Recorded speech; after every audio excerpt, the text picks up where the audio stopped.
Motivasi kewangan pada kali ini merupakan segmen pertama akan kita ikuti dalam wawancara pertama di Ramai Pagi. Pada edisinya pada kali ini, kita bawakan narasumber kita yang mulia Puan Afizah Osili. Selamat pagi. Selamat pagi. Apa kabarnya hari ini? Sehat? Kabar baik. Alhamdulillah. Tajuk kita ni hari ini, antara harta ataupun hutang. Tertanya-tanya sebenarnya kerana selalunya kalau kita ni bercakap berkenaan dengan hutang, adakah dibayar tunai ataupun cash atau installment dan sebagainya. Tapi pada kali ini antara harta atau hutang. Jadi mungkin dapat Puan bahaskan mengenai dengan topik kita pada hari ini, perbezaan antara harta ataupun hutang. Silakan. Okey. So pada hari ini kenapa saya memilih tajuk antara harta atau hutang adalah sebabnya saya perhatikanlah most of us membina harta tu payah.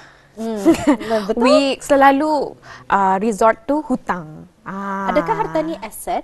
Yes, aset ataupun pasal ada bermacam-macam, which saya akan terangkan nanti.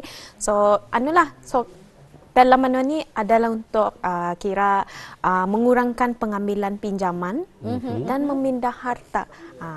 Sebab kata ni mau nyorang kalau boleh jangan bergantung sepenuhnya kepada fasiliti perbankan yang especially pinjaman.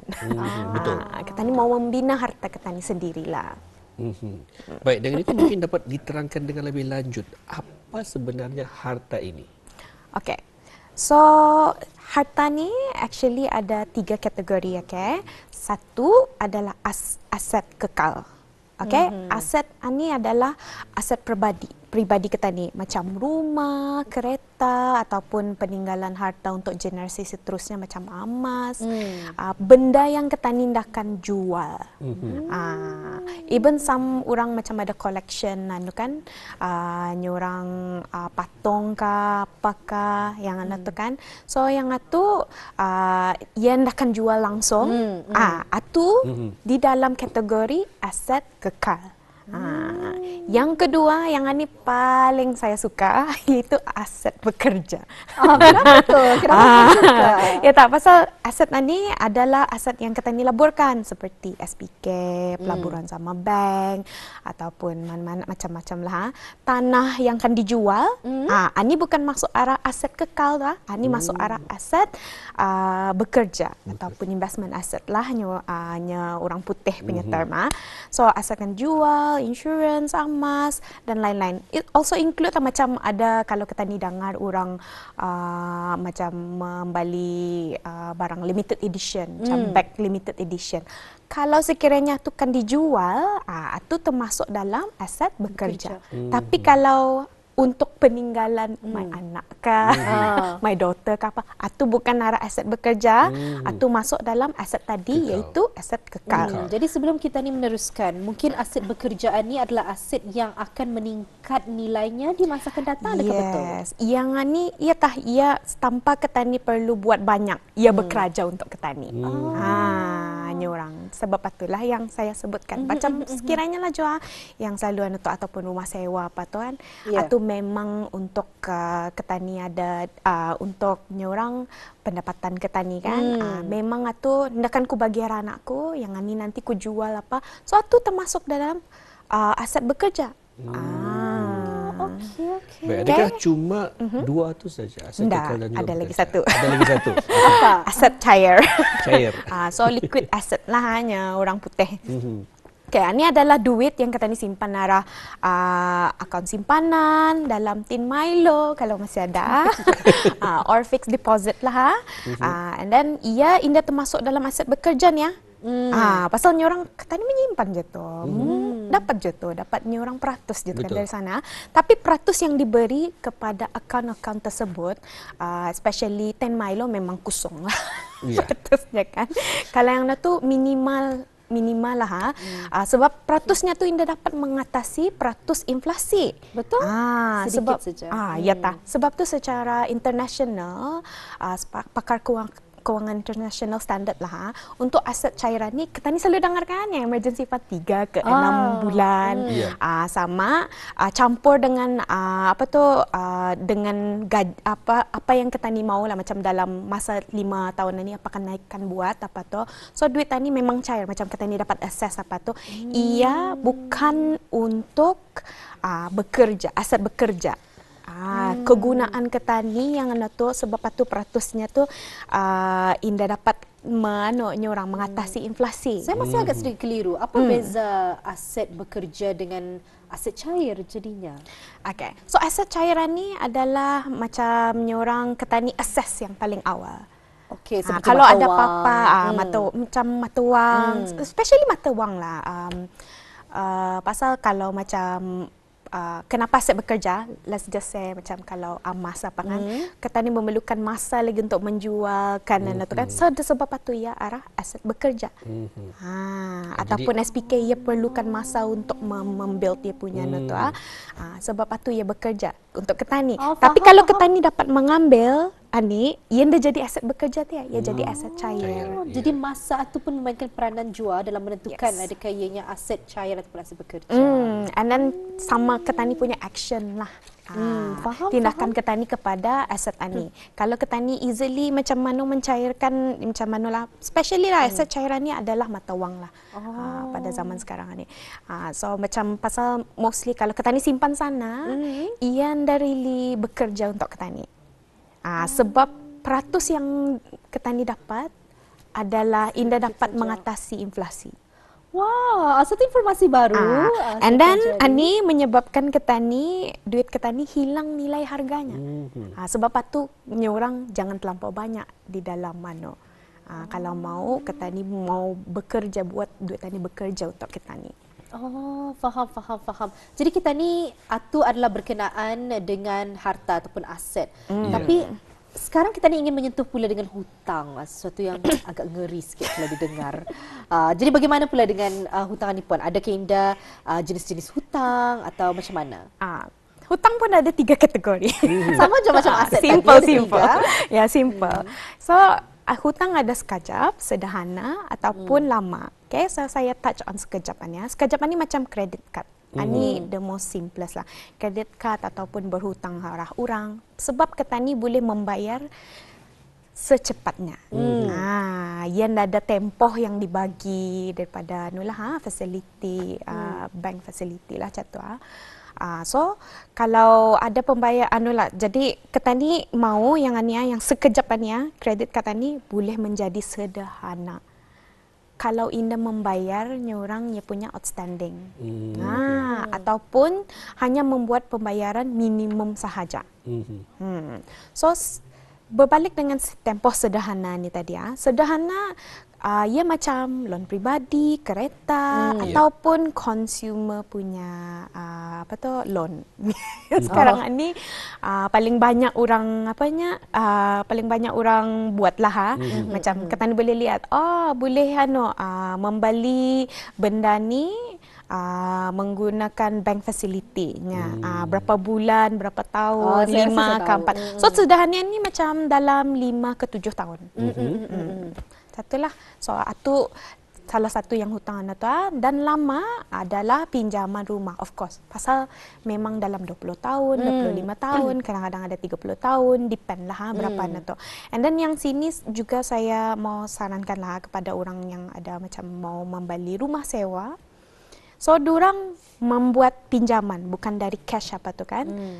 So yang ani aset ani bukan aset bekerja tiak. Ia jadi hutang. Sebab what if ada orang tenant, ada orang untuk yang merent rumahnya ni, menyewa rumahnya.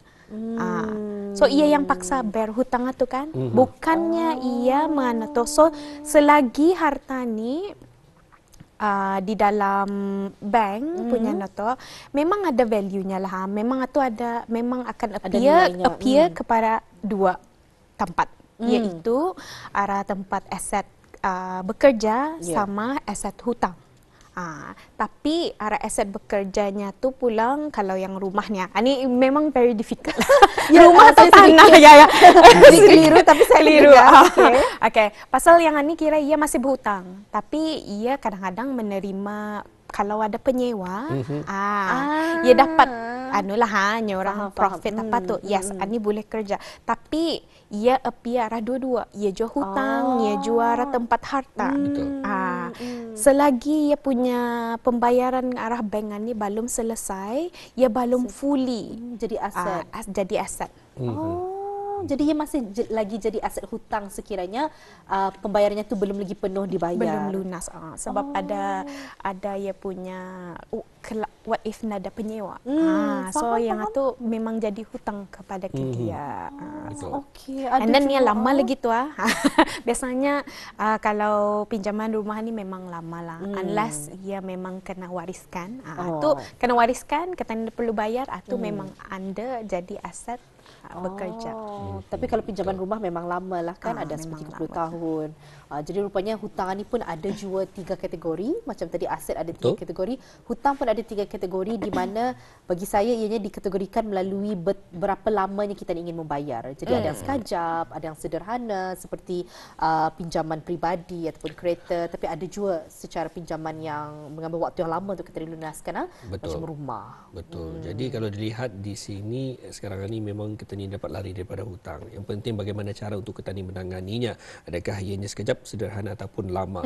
Dan juga untuk seterusnya ingin mengetahui juga Puan mengenai dengan implikasi jika seseorang itu tidak memiliki aset cair yang mencukupi. Okay. So biasanya bila orang anda memiliki aset yang cairan yang mencukupinya macam liquid atau diorang akan resort ke berhutang kan tu. Tapi firstly macam kalau diorang mau berhutang diorang mesti melihat arah aset bekerja. Mungkin Ketani boleh lihat daripada hal tempat jiran punya country before ni yang diorang mau mengassess diorang punya persaraan. Sebab kan indah mencukupi masa pandemik lah especially. Kalau kita ni lihat kan. So kalau kita ni kacau aset bekerja tu ya semakin kurang nada yang bekerja atau sudah habis. The next thing yang Ketani akan touch adalah aset kekal. So Ketani will start jual benda yang sepatutnya Ketani wariskan kepada generasi seterusnya menjadi untuk menjadikan cash. Itu implikasinya sebab itulah ia penting jua untuk memiliki aset cair supaya indah terjadi ketiga perkara ini. Jadi kita ni sudah pun menyentuh mengenai dengan harta. Kita ni sudah pun menyentuh mengenai dengan hutang. Mungkin agak sedikit keliru tapi tidak apa-apa. Kita ni akan cuba mengupas dengan lebih lanjut di dalam wawancara ini. Tapi mungkin sebelum itu ada tips sekali. Macam mana kita ni ingin dapat mengumpul lebih banyak harta daripada kita ni mengumpul hutang tu pulang. Bagaimana Puan? So dari sana sebelum apa-apalah kita ni boleh membina aset cair kita ni 3 ke 6 bulan. Jadi kalau sini macam sekiranya ada maintenance kereta ke kenapa kita ni ambil dari sini tapi kita ni replenish lagi semula. Okay? And then apa saja yang kita ni save para aset bekerja ni Ani ingat Ani yang melawan inflasi sama tabung persaraan kita ni nanti. So kalau boleh kita ni mau kacau lah. Ini memang untuk nyorang kita ni mau preserve kita ni punya wealth ataupun kekayaan ni. Kalau macam kita ni kenapa kita ni menyimpan, kenapa tu sebab macam kita ni akan bekerja selamanya. Kan? Betul. So walaupun orang berbisnes, Ketani akan berbisnes selamanya juga. Jadi Ketani perlu aset bekerja ni adalah menolong. Bila Ketani kan kerja lagi, Ketani kan relax ada ni. Ataupun macam bisnes tu jadikan sebagai hobi dia nanti kan. Pasal Ketani tahu, aku kuat sudah pasal aset bekerja ku banyak. And then dari sana aset kekal Ketani pun Ketani dapat wariskan ke generasi seterusnya. Indah ter-affected. Macam pasal we always hear jualnya tanah apa yang tu sebab aset cairnya indah mencukupi. Jadi itu dah sedikit sebanyak ya berkenaan dengan tips mengumpul harta daripada hutang. Tapi saya selalu mendengarkan daripada beberapa pakar kewangan sama ada di media sosial dan sebagainya. Ingin juga ditanyakan di kesempatan ini, di mana kita berbincang sudah berkenaan dengan kita ingin mengumpul lebih banyak harta daripada hutang. Apa erti financial freedom ini sebenarnya? Adakah financial freedom ini ia indah ada hutang kali-kali ataupun asetnya lebih banyak daripada hutang atau macam mana? So yang ini memang financial freedom ini kena generalization kan semua lah yang saya lihat. Tapi bagi saya ia benarnya individu, secara individu. Ketani ya. Okey, sabar. Ya, belum habis. Okey. Ya, maksudnya macam sekiranya lah seseorang ni apa financial freedomnya, apa yang ia rasa okey aku financially stable ni maksudnya aku dah ada hutang tapi aku ada aset ni semua bekerja untuk aku, ni financial freedomku. Tapi kalau ditanya orang lain financial freedomnya lain. Tapi the one yang kita ni selalu lihat di social media adalah diorang selalunya akan memberi idea apa apa you should do kalau you mau financial freedom ni. Ada some aku mau tinggal arah tempat ani lagi macam overlooking the lake apakah dream house lah. Dream house macam Barbie. Wow, okey. Macam apa tu, bukan itu saja, macam dia cakap kalau boleh masa aku tua aku ada semua aset yang bekerja sudah aku buat ni, aku nak payah ingau. Kalau aku kan macam bisnes ni aku bagi capital saja. Aku indahkan macam bekerja dan macam. So ani financial freedom orang. Ada orang macam aku kan bersara 55. Ataupun aku kan bersara 40 atau 30. Boleh macam itu financial freedomnya. So setiap individu ada financial freedom tersendiri, bukan generalization yang dikatakan di social media lah. Wow, okey. Itu benar-benar memberi kesan kerana sebelum ini setiap kali pakar kewangan ada menyentuh berkenaan dengan financial freedom, ia adalah sesuatu yang sedikit ngeri bagi saya. Kerana saya fikir financial freedom ini adalah bila mana kita ni lagi ada hutang dan kita ni ada semestinya. Tapi di social media selalu dikatakan macam tu, macam nanti financial freedom ini, kebebasan kewangan ini adalah bila mana kita ni ada hutang, kita ni boleh belayar bila-bila, kita ni boleh membuat apa-apa bisnes. Tapi menurut Puan Afiza Osili sendiri, financial freedom ataupun kebebasan kewangan ini adalah tertakluk kepada definisi dan keperluan seseorang individu itu. Betul, dan juga identifikasi memang tindakan kita ni lari daripada hutang tersebut. Sekecil mana pun ia memang tentunya kita ni perlu juga melakukannya, kerana sebagai contoh rumah, pinjaman rumah dan sebagainya tu mungkin kalau dalam umur-umur keketanian ni belia-belia ni mungkin belum lagi dapat mencapainya, kecuali memang ianya memang diberikan harta sebegitu tetapi kalau belia sendiri ataupun yang sudah pun pension dan sebagainya mungkin ianya boleh dikatakan financial freedom. Jadi harapkan jualah kepada habis kita untuk lebih memahami mengenai dengan perbezaan hutang dan juga aset berkenaan. Adakah juga mungkin ada tambahan lah ni adakah juga jika seseorang itu mempunyai aset dan juga hutang ianya sama rata, jadi adakah itu juga dipanggil financial freedom ataupun lain namanya? Biasanya kami will bagi kalau pakar kewangan, they will duduk dengan individu itu, they will assess net worth ataupun lupa saya net worth lah Englishnya. So bagi untuk mencek antara harta sama hutangnya ni ia sebenarnya setiap orang fasa hidup ketani tu ia dalam umur macam ni 20, 30. Semasa ketani membina harta, kadang-kadang memang hutang ketani lebih banyak daripada harta. Tapi slowly sudah ketani bekerja ia will ada masanya macam ni. So yang macam ni normally lah yang saya lihat perhatikan dalam umur 40, 45. This is bila orang melihat untuk persaraan. So masa tu dah ia will meningkat, hutang ni menurun. Tapi kalau ia still berhutang, orang rantai hutang, ia akan kekal macam ni lah. So in this sense Nda ada tiap financial freedomnya kan macam ia dibelenggu hutang apa. Masih Tapi it lagi. also depends on anulah orang. Sebab itu kami sarankan selalunya kalau orang utilize dah pakar kewangan ni. Ni orang isi.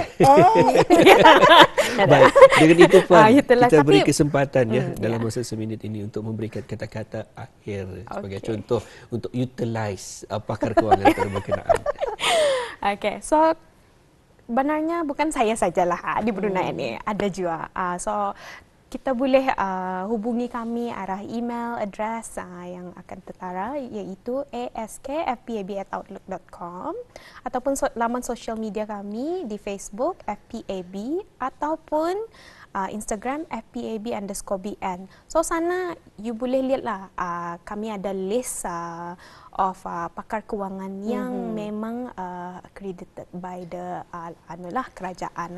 So dari sana boleh lihat sama ada diorang ni boleh membagi anulah. So utilize semua pakar kewangan ni. Kenapa? Pasal diorang tahu resources yang ada di Brunei ni. Wah, menarik sekali topik yang sudah pun kita ni bincangkan dan kita kupas. Mudah-mudahan kita ni sudah berada di hujung wawancara ni, ada sudah kefahaman kita ni antara beza harta dan hutang, beza aset cair, aset bekerja, aset kekal, banyak lagi yang sudah pun kita ni pelajari pada hari ini. Ribuan terima kasih kami ucapkan pada Puan Afizah Osili memberikan ruang dan waktu untuk kita ni rasa termotivasi lagi mengetahui lebih banyak pengetahuan tentang kewangan ini. Sampai kita berjumpa lagi Puan.